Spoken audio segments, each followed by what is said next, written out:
سعید یه چیزی بیار بخوریم، گشنمونه. یه جمع دارم و 2 تا کیوی اضافه میخوام.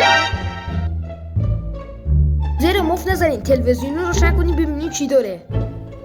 آره راست میگه. رضا اون بالا داری چی کار میکنی؟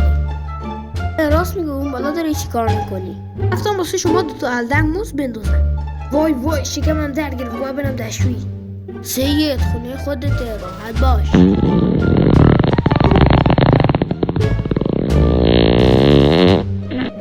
آخیش راحت شدم.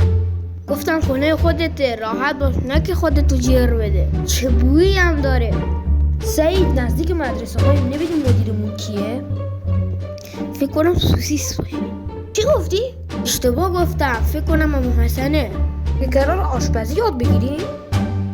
یه لحظه داره گاراژاتون رو ببندید ببینیم این خبرنگار داره چی میگه.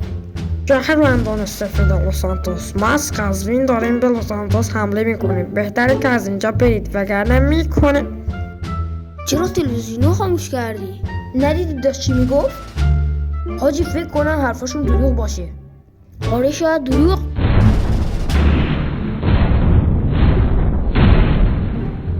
این دیگه صدای چی بود؟ فکر کنم صدای گوزیدن رضا بود. نشستم به در نگاه میکنم.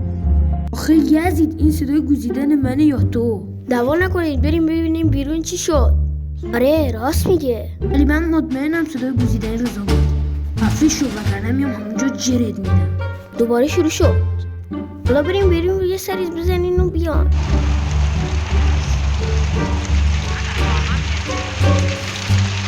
اینجا دیگه چه خبره؟ خفه شو، یه صدایی داره میاد.